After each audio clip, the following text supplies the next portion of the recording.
ओम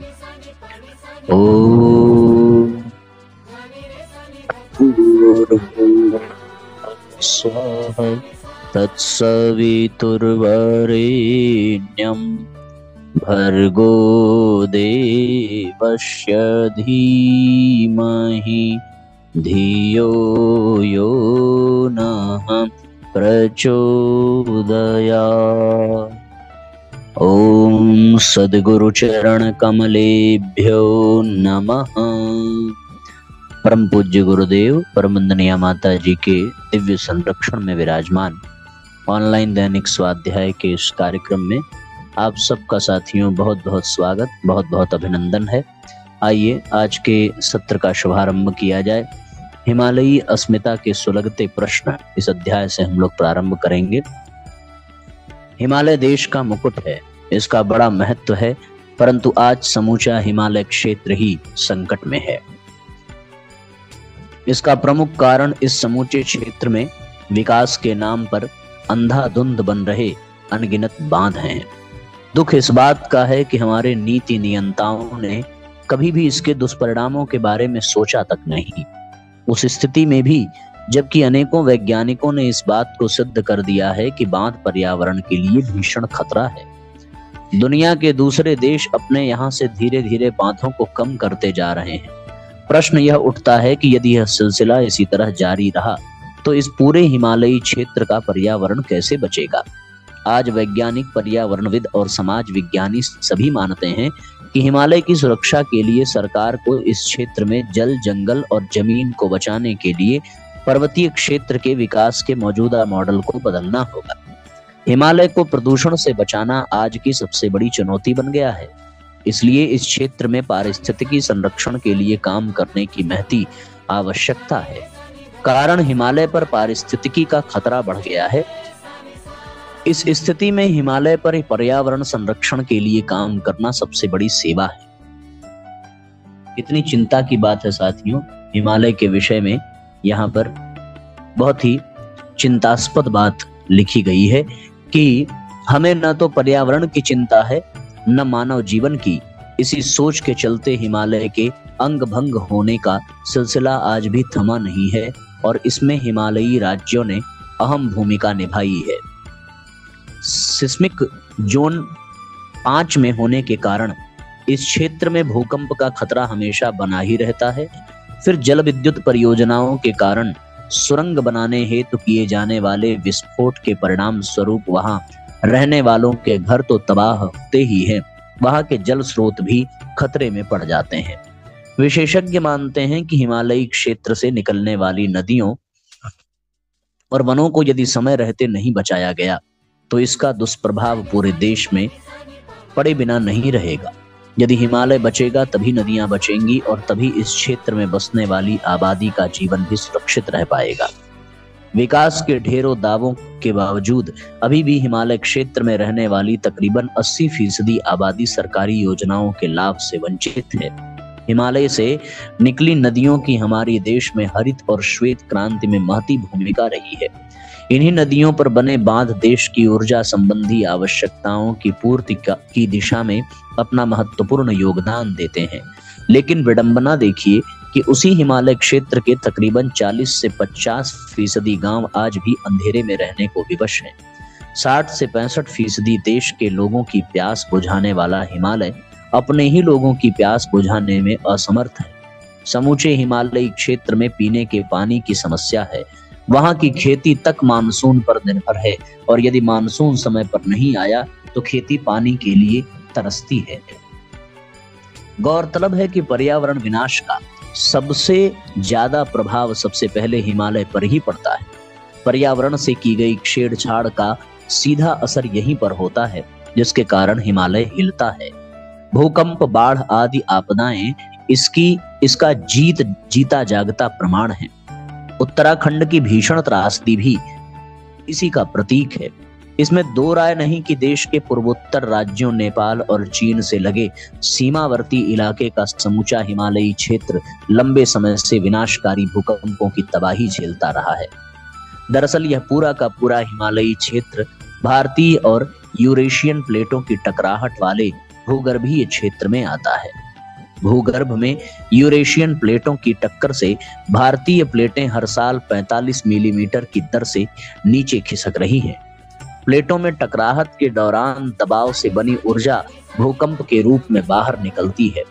जब लंबे समय तक ऊर्जा बाहर नहीं निकल पाती तो सिस्मिक गैप यानी भूकंपीय अंतराल पैदा हो जाता है। नतीजतन बड़े विनाशकारी भूकंप का खतरा बढ़ जाता है। बीते दिनों नेपाल में आया विनाशकारी भूकंप इसका प्रमाण है। इसलिए अब आवश्यकता इस बात की है कि हम इस हिमालयी क्षेत्र की पारिस्थितिकी विषमता की वजहों के हल तलाशें और ऐसे विकास को तरजीह दें जिससे पर्यावरण की बुनियाद मजबूत हो और उसे व्यापक बनाने की दिशा में अनवरत प्रयास किए जाते हैं। तभी कुछ बदलाव की उम्मीद की जा सकती है। हिमालय को बचाकर ही हम अपने देश के पर्यावरण को बचा सकते हैं। तो साथियों, हमें ऐसे ही विकास को तरजीह देनी चाहिए जिससे पर्यावरण की बुनियाद मजबूत हो। एक व्यक्ति जंगल से गुजर रहा था। रास्ते में एक पानी का झरना मिला। उस झरने पर एक यक्ष का वास था। उसने उस व्यक्ति को पकड़ लिया और बोला वो उसे तभी छोड़ेगा जब वह उसके प्रश्नों का सही उत्तर दे दे। व्यक्ति ने हामी भरी। यक्ष ने पूछा, इस सृष्टि में सबसे सौभाग्यशाली और दुर्भाग्यशाली प्राणी कौन है? उस व्यक्ति ने उत्तर दिया, निश्चित रूप से वह प्राणी मनुष्य है। वह चाहे तो अपनी प्रवृत्तियों को सुधार कर व्यक्तित्व का परिष्कार कर अपनी श्रेष्ठ संभावनाओं को साकार कर सकता है, किंतु फिर भी वह निकृष्ट जीवन व्यतीत करना पसंद करता है। यह सुन यक्ष संतुष्ट हुआ और उस व्यक्ति को उसने छोड़ दिया। वास्तविकता तो साथियों यही है। जीवन में सौभाग्य और दुर्भाग्य दोनों है। सदुपयोग हो तो सौभाग्य, दुरुपयोग हो तो दुर्भाग्य। मूढ़ भाव से युक्त होता है तामसिक तप। युग गीता का अगला अंक है। श्रीमद् भागवत गीता के श्रद्धात्रय विभाग नामक 17वें अध्याय की 18वीं किस्त है। इससे पूर्व की किस्त में श्रीमद् भगवत गीता के 17वें अध्याय के 18वें श्लोक की विवेचना की गई थी। इस श्लोक में श्री भगवान अर्जुन को राजसिक तप के विषय में बताते हुए कहते हैं कि जो तप सत्कार, मान और पूजा के लिए तथा दिखावे के भाव से किया जाता है वह इस लोक में अनिश्चित और नाशवान फल देने वाला राजसिक तप होता है। इस प्रकार के तप के विषय में बोलते हुए भगवान एक तरह से यही स्पष्ट करते हैं कि ऐसे व्यक्ति के दंभ और अहंकार उसके व्यक्तित्व का केंद्र बिंदु होते हैं। जिस तरह से सात्विक प्रवृत्ति वाले मनुष्य के व्यक्तित्व के केंद्र में श्रद्धा एवं समर्पण होते हैं, वह किसी कार्य को इसलिए करता है क्योंकि उसके व्यक्तित्व के केंद्र में दंभ एवं अहंकार होते हैं और इसलिए उनके लिए तप भी अहंकार के प्रदर्शन का माध्यम बन जाता है। ऐसा व्यक्ति फिर यदि तप भी करता है तो वो इसलिए करता है ताकि वो लोगों के सत्कार एवं मान की प्राप्ति का केंद्र बन सके। इसीलिए भगवान कहते हैं कि ऐसा व्यक्ति फिर तप भी मात्र दिखाने के भाव से या आडंबर के उद्देश्य से करता है। सही पूछा जाए तो दंभ करना, घमंड करना, अभिमान करना, क्रोध करना, कठोरता रखना, अविवेकी होना, ये सब आसुरी संपदा को प्राप्त व्यक्तित्व के लक्षण हैं। सम्मान, बड़प्पन, प्रतिष्ठा आदि प्राप्त करने के लिए अपनी वैसी स्थिति न होने पर भी वैसी स्थिति का प्रदर्शन करना दंभ है। लोग सद्गुणों को लेकर भी दंभी हो सकते हैं। अपने को धर्मात्मा, साधक, गुणवान आदि प्रकट करना या अपने में श्रेष्ठ गुणों को लेकर वैसा आचरण दिखाना, ये सब सद्गुणों को लेकर किया जाने वाला दंभ है। भगवान कृष्ण कहते हैं ऐसा तप राजसी होता है और उसका परिणाम अनिश्चित होता है। ऐसा इसलिए कि व्यक्ति के तप का परिणाम तो मिलता है क्योंकि वो उसका कर्म है, पर उसके परिणाम में अंततः विनाश ही उसे मिलता है। जैसे रावण तप करता है तो वरदान पाता है क्योंकि वो उसके तप का फल है, परंतु उसकी राजसिक प्रवृत्ति उस तप के परिणाम स्वरूप उसे विनाश के मार्ग पर ले जाती है। इसके बाद भगवान कृष्ण कहते हैं कि मूढ़ ग्राहेणात्मनो यत् पीडया क्रियते तपः परस्योत्सादनार्थम वा तत्ताम समुदाहृतम। मूढ़ ग्राहेण आत्मनः यत् पीडया क्रियते तपः परस्य उत्सादनार्थम वा तत् तामसम उदाहृतम। यह इसका शब्द विग्रह था। अर्थ है जो तप मूढ़ता पूर्वक हठ से अपने को पीड़ा देकर अथवा दूसरों को कष्ट देने के लिए किया जाता है, वह तामसिक तप कहलाता है। कितना अद्भुत वचन है ये, तामसिक तप। यहाँ भगवान एक बड़ा ही महत्वपूर्ण चिंतन प्रस्तुत करते हैं। स्मरण करें कि सात्विक तप का आधार निष्कामता एवं निरहंकारिता है। ऐसा तप जिसमें फल की आकांक्षा न हो, व्यक्तित्व के केंद्र में श्रद्धा, समर्पण एवं निष्ठा हो, वो तप सात्विक है। जहाँ फल की कामना हो, व्यक्तित्व के केंद्र में दंभ एवं अहंकार हो, वे तप राजसिक कहलाते हैं। अब भगवान तामसिक तप की चर्चा करते हुए कहते हैं कि ऐसा व्यक्ति जो मूढ़ता पूर्वक अपने को पीड़ा देने में या दूसरों को कष्ट देने में संलग्न है, उसका तप तामसिक है। ध्यान से देखें तो अनेकों लोग इसी स्व पीड़ा को तप मानकर बैठ जाते हैं। अपने अहंकार के मद में मूढ़ता के भाव में निमग्न होकर कुछ लोग अपने को कष्ट देने की पराकाष्ठा पर पहुंच जाते हैं। कुछ कांटों पर लेट जाते हैं, कुछ अपने शरीर को नुकीले शास्त्रों से छेदने में लग जाते हैं। वे ये सोचते हैं कि हम कुछ ऐसा कर रहे हैं जो अन्य कोई नहीं कर सकता। श्री भगवान कहते हैं कि यह मूढ़ता के अतिरिक्त कुछ और नहीं। उनका ऐसा करने के पीछे का चिंतन स्पष्ट है। राजसी तप करने वाले को कम से कम प्रतिष्ठा सत्कार तो मिलता है, अनिश्चित ही सही पर फल तो मिलता है। इस मूढ़ता में तो व्यक्ति मात्र सड़क पर लगे तमाशे में बदल जाता है। इसीलिए भगवान कहते हैं कि ऐसे व्यक्ति जिद्दी व हठी भी होते हैं। उन्हें यह अनुभव भी हो जाए कि हम जो कर रहे हैं वह मूढ़ता है, तब भी अपनी जिद को जीवित रखने के लिए वे इसे करते चले जाते हैं। वे स्वयं को कष्ट देने में एवं दूसरों को तकलीफ देने में ही निमग्न रहते हैं। इस तरह के व्यक्तियों के लिए वे कहते हैं कि ऐसा व्यक्ति तामसिक तप को करता है। यही सतरज व तम प्रवृत्ति वाले लोगों का अंतर है। फल की कामना न रखना सत्व का लक्षण है, क्योंकि वे जानते हैं कि कामनाएं ही तो अशांति का गढ़ है। ऐसे व्यक्तियों में ध्यान एवं तप फलित होते हैं, पर राजसिक प्रवृत्ति के व्यक्ति वे ध्यान व तप करते समय और ज्यादा अशांत हो जाते हैं, क्योंकि उनके भीतर अशांति ही भरी है। इससे विपरीत तामसिक व्यक्ति न केवल अशांत होता है, बल्कि वह अन्य को भी अशांत कर देता है। भगवान बुद्ध के समय एक राजकुमार था, उनका नाम था श्रोत्र। राजसी वातावरण में उसका लालन पालन हुआ था। संयोगवश एक दिन उसे भगवान बुद्ध का उद्बोधन सुनने का अवसर मिला। उस उद्बोधन का उसके ऊपर ऐसा प्रभाव पड़ा कि वह राजपाट त्याग कर भिक्षु बन गया। भिक्षु बनते ही उसके जीवन में जीवन की गति दूसरी धुरी की ओर मुड़ गई। ऐसा प्रतीत हुआ मानो उसने पूरे संसार के प्रति ही बगावत कर दी हो। बाकी के लोग सामान्य पथ पर चलते तो वहीं श्रोत्र कटीले पथ पर चलता। अन्य लोग सामान्य भोजन करते तो वह अन्न जल का त्याग कर बैठ जाता। स्वाभाविक था कि उसका स्वास्थ्य गिरने लगा। भगवान बुद्ध ने उसे मिलने बुलाया और उससे पूछा, श्रोत्र तुम्हारे ऐसा करने पीछे का उद्देश्य क्या है? बोला, जीवन में संतोष प्राप्त का आकांक्षा।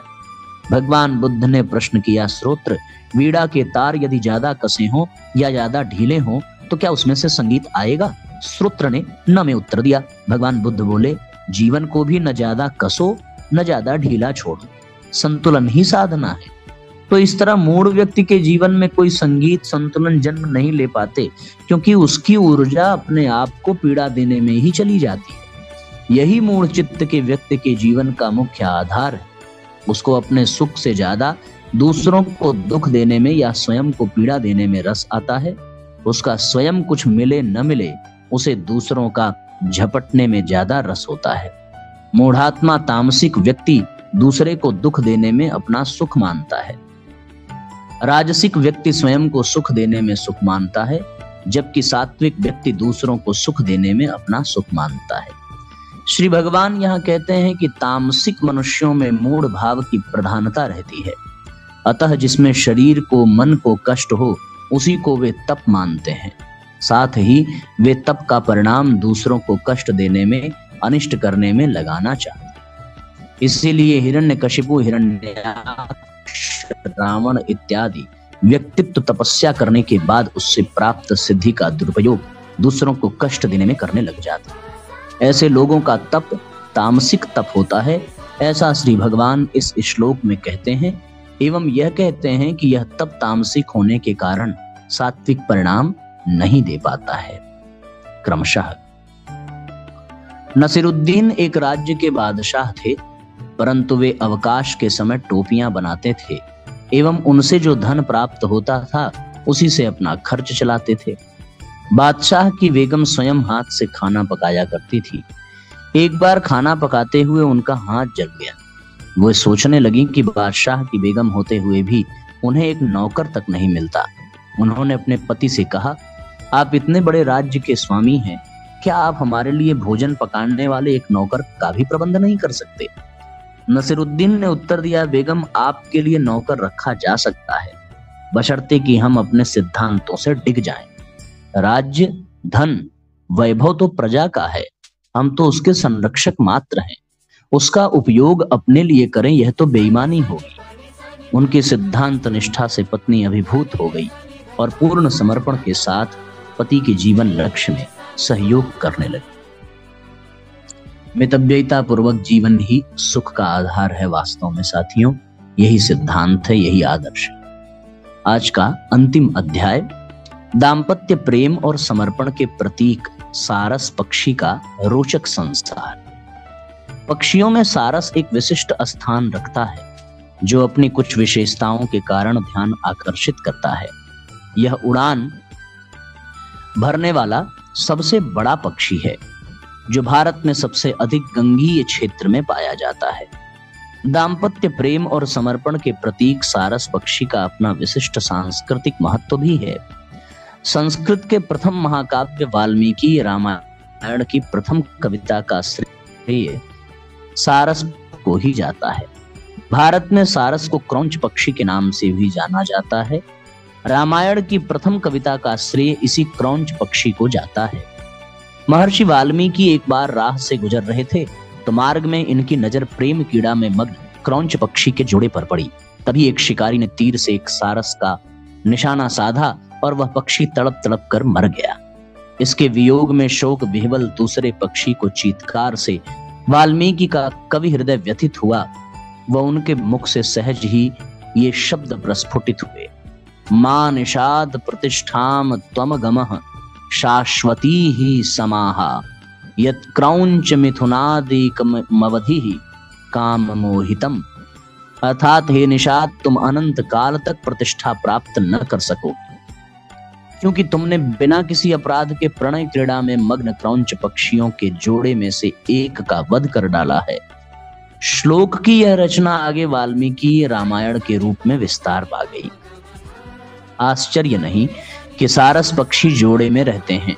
इनके बीच का आपसी प्यार जगत प्रख्यात है। माना जाता है कि यदि जोड़े में एक की मृत्यु हो जाए तो दूसरा जीवन भर अकेला ही रहता है और भूखा रहकर अपने प्राण तक त्याग देता है। इस तरह सारस के युग्म को प्रेम और समर्पण का प्रतीक माना जाता है, जो जीवन भर एक साथ रहते हैं। संभवतः इसीलिए भारत में गृह प्रवेश के दौरान इनके दर्शन को बहुत शुभ माना जाता है। कई संस्कृतियों में सारस को एक पावन पक्षी माना जाता है, जो अनंत जीवन का प्रतीक है। माना जाता है कि यह पुण्य आत्माओं के स्वर्ग तक का मार्ग प्रशस्त कराता है। मालूम हो कि सारस उड़ने वाले पक्षियों में सबसे ऊंचा एवं बड़ा पक्षी भी है। हालांकि शुतुरमुर्ग सारस से बड़ा है एवं भारी पक्षी होता है, लेकिन यह उड़ नहीं सकता, जबकि सारस एक समय में 500 किलोमीटर तक उड़ान भर सकता है। सामान्यतया 40 फीट तक उड़ान भरते हैं। विश्व भर में सारस की कुल 8 प्रजातियां हैं, जिनमें से 5 प्रजातियां भारत में पाई जाती हैं, जिनमें साइबेरियन सारस लगभग लुप्तप्राय है। कभी भारत में सबसे अधिक साइबेरियन सारस पाए जाते थे, जो वहां सर्दी पड़ने पर हजारों किलोमीटर का लंबा रास्ता तय करते हुए 35 से 40 हजार फीट ऊंचाई पर उड़ान भरते हुए भारत आते थे। अक्टूबर माह में ये भारत में प्रवास करते थे। भारत में यह प्रजाति 2002 में ही विलुप्त हो गई है। भारतीय उपमहाद्वीप में आज सारस पक्षी उत्तरी और मध्य भारत, नेपाल और पाकिस्तान के आर्द्र भूमि और दलदली क्षेत्र तक सीमित रह गए हैं। यह विशालकाय पक्षी खड़े होने पर 5 से 6 फीट तक ऊंचाई का होता है और भार में 6 से 7 किलो तक का होता है। इसकी 2 टांगें बहुत लंबी होती हैं। वह रंग हल्का गुलाबी होता है, ऊपरी हिस्से में सफेदी अधिक होती है। भारत में पाए जाने वाले सारस के सर व गर्दन लाल रंगत लिए होते हैं, जो इसको विशिष्ट पहचान देते हैं। टांगों की तरह सारस की चोंच काफी लंबी होती है, जिससे यह भोजन ग्रहण करता है, और क्रोधित होने पर लंबी चोंच से सारस काफी घातक प्रहार कर सकता है। गर्दन भी टांगों की तरह लंबी होती है, जो घुमावदार होती है। वह दिखने में बहुत सुंदर लगती है। इसके मोड़ने के साथ यह तरह तरह की भाव भंगिमाओं को व्यक्त करता है। प्रसन्न होने पर गर्दन मोड़ता है, पंखों को फैलाकर नृत्य करता है। उसके पंखों का फैलाव 250 सेंटीमीटर तक होता है। सारस कम पानी में रहकर ही भोजन करते हैं। वह दलदली इलाकों में पाए जाते हैं। इनको अधिकांशतः तालाबों, सरोवरों, झीलों एवं खेतों में कलरव करते व चुगते देखा जा सकता है, या आपस में वार्तालाप करने के लिए तरह तरह की आवाजें निकालते हैं। सारस समूह में रहना पसंद करते हैं। सारस वैसे तो शाकाहारी पक्षी है, जो पेड़ पौधे, कंद व बीजों को खाता है, लेकिन आवश्यकता पड़ने पर कीड़े, छोटे कशेरुकों व मछलियों को भी खा जाता है। भारत में मुख्यतः गंगा के मैदानी क्षेत्र तथा इसी प्रकार के समान जलवायु वाले अन्य भागों में समूह में विचरण करने वाला सारस पक्षी यहाँ के अस्थायी निवासी हैं, जो एक ही भौगोलिक क्षेत्र में रहना पसंद करता है। यह उत्तर प्रदेश का राज्य पक्षी भी है। नर और मादा में अंतर करना कठिन होता है, क्योंकि दोनों बिल्कुल एक जैसे दिखते हैं। हालांकि मादा का आकार थोड़ा छोटा होता है।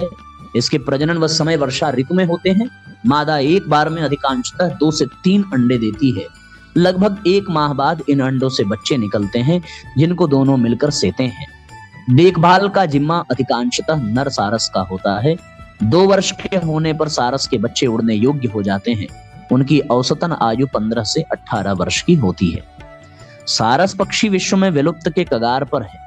विश्व भर में 35 से 37 हजार की इनकी संख्या शेष बची है।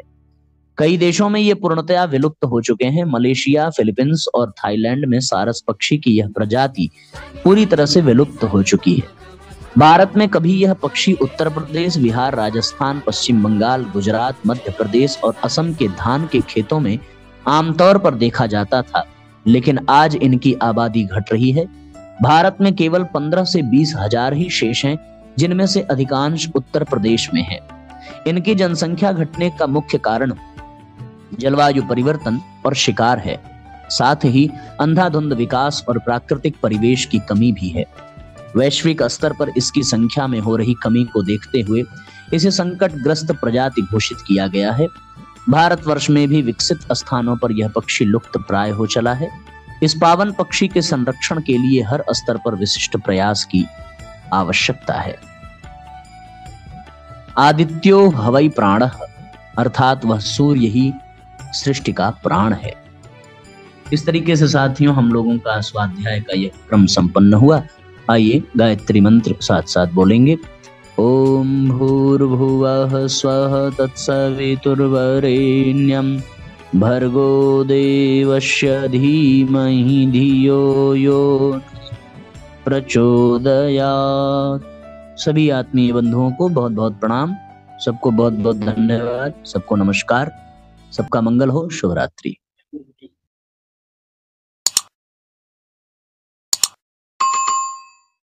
ओम भूर्भुवः स्वः तत्सवितुर्वरेण्यं भर्गो देवस्य धीमहि धियो यो नः प्रचोदयात्। हम ईश्वर को सर्वव्यापी न्यायकारी मानकर उसके अनुशासन को अपने जीवन में उतारेंगे। शरीर को भगवान का मंदिर समझकर आत्मसंयम और नियमितता द्वारा आरोग्य की रक्षा करेंगे। मन को कुविचारों और दुर्भावनाओं से बचाए रखने के लिए स्वाध्याय एवं सत्संग की व्यवस्था रखे रहेंगे। इंद्रिय संयम, अर्थ संयम, समय संयम और विचार संयम का सतत अभ्यास करेंगे, अपने आप को समाज का एक अभिन्न अंग मानेंगे और सबके हित में अपना हित समझेंगे, मर्यादाओं को पालेंगे, वर्जनाओं से बचेंगे, नागरिक कर्तव्यों का पालन करेंगे और समाजनिष्ठ बने रहेंगे। समझदारी, ईमानदारी, जिम्मेदारी और बहादुरी को जीवन का एक अविच्छिन्न अंग मानेंगे। चारों ओर मधुरता, स्वच्छता, सादगी एवं सज्जनता का वातावरण उत्पन्न करेंगे। अनीति से प्राप्त सफलता की अपेक्षा नीति पर चलते हुए असफलता को शिरोधार्य करेंगे। मनुष्य के मूल्यांकन की कसौटी उसकी सफलताओं, योग्यताओं एवं विभूतियों को नहीं, उसके सद्विचारों और सत्कर्मों को मानेंगे। दूसरों के साथ वह व्यवहार नहीं करेंगे जो हमें अपने लिए पसंद नहीं। नर नारी परस्पर पवित्र दृष्टि रखेंगे। संसार में सत्प्रवृत्तियों के पूर्ण प्रसार के लिए अपने समय, प्रभाव, ज्ञान, पुरुषार्थ एवं धन का एक अंश नियमित रूप से लगाते रहेंगे। परंपराओं की तुलना में विवेक को महत्व देंगे। सज्जनों को संगठित करने, अनीति से लोहा लेने और नवसृजन की गतिविधियों में पूरी रुचि लेंगे। राष्ट्रीय एकता एवं समता के प्रति निष्ठावान रहेंगे। जाति, लिंग, भाषा, प्रांत, संप्रदाय आदि के कारण परस्पर कोई भेदभाव न बरतेंगे। मनुष्य अपने भाग्य का निर्माता आप है। इस विश्वास के आधार पर हमारी मान्यता है कि हम उत्कृष्ट बनेंगे और दूसरों को श्रेष्ठ बनाएंगे तो युग अवश्य बदलेगा। हम बदलेंगे, युग बदलेगा। हम सुधरेंगे, युग सुधरेगा। इस तथ्य पर हमारा परिपूर्ण विश्वास है।